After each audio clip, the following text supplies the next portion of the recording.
एक विशाल जंगल था। उस जंगल में एक शेर रहता था। वह शेर जंगल के जानवरों को मारकर अपनी भूख मिटाता था। एक बार उसने शिकार करने का बहुत प्रयत्न किया, किंतु उसके हाथ कोई भी शिकार नहीं आया। अब वह भूख से परेशान हो गया था। धीरे धीरे सूरज डूबने लगा। शेर जिस जगह शिकार करने का प्रयत्न कर रहा था, वहीं पास में एक गुफा भी थी। शेर उस गुफा में चला गया और सोचने लगा, इस गुफा में कोई ना कोई जानवर अवश्य रहता होगा और वह शाम को अपनी गुफा में ज़रूर आएगा। जैसे ही वह गुफा में प्रवेश करेगा, मैं उसका शिकार कर लूँगा और मेरी भूख मिटा लूँगा। जब तक वह जानवर इस गुफा में नहीं आ जाता, तब तक मैं यहीं आराम करता हूँ। वह गुफा एक गीदड़ की थी। शाम होने पर गीदड़ अपनी गुफा के पास आ गया और जैसे ही वह गुफा में घुसने वाला था, उसने देखा गुफा के पास शेर के पंजों के निशान है। शेर के पंजों के निशान गुफा के अंदर जाने के तो है, परंतु गुफा से बाहर निकलने के निशान नहीं है।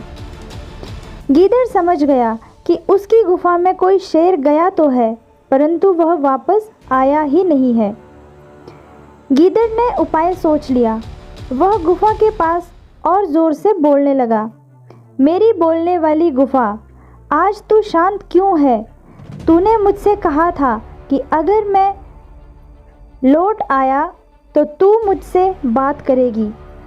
तू मुझसे बात क्यों नहीं कर रही है? गीदड़ को बोले हुए कुछ समय हो गया, परंतु गुफा ने कोई जवाब नहीं दिया। गीदड़ ने गुफा के सामने गुफा को संबोधित करते हुए दोबारा फिर से वही बातें कही जो थोड़ी देर पहले की थी। गीदड़ की बातें सुनकर शेर को लगा कि शायद यह गुफा खुद बोलती हो।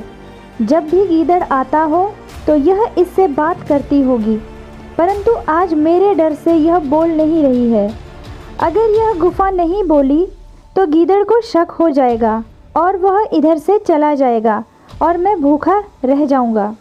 इसलिए मैं ही बोल देता हूँ। और यह सोचकर शेर स्वयं बोलने लगा, आओ गीदड़, मैं कब से तुम्हारा इंतज़ार कर रही हूँ, अंदर आ जाओ। जैसे ही अंदर से आवाज़ आई, गीदड़ समझ गया कि अंदर कोई बेवकूफ़ शेर है जो गीदड़ की गुफा में जाने का इंतज़ार कर रहा है और अंदर जाते ही उसका शिकार कर लेगा। गुफा के अंदर से आती आवाज़ सुनकर गीदड़ वहाँ से भाग गया और शेर की गर्जना सुनकर गुफा के आसपास के जानवर भी वहाँ से चले गए।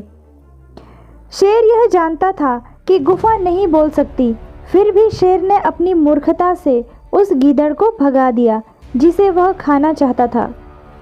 बहुत समय तक शेर ने गीदड़ का इंतज़ार किया, परंतु जब गीदड़ नहीं आया, तब शेर थक हार कर उस गुफा को छोड़कर शिकार की तलाश में चला गया और गीदड़ को अपनी गुफा फिर से मिल गई।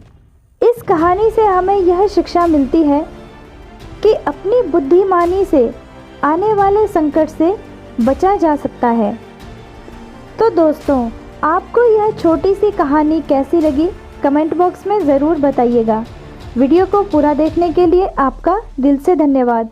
कहानी पसंद आई हो तो लाइक कीजिएगा, कमेंट्स कीजिएगा। चैनल पर नए हैं तो चैनल को सब्सक्राइब कीजिएगा। धन्यवाद।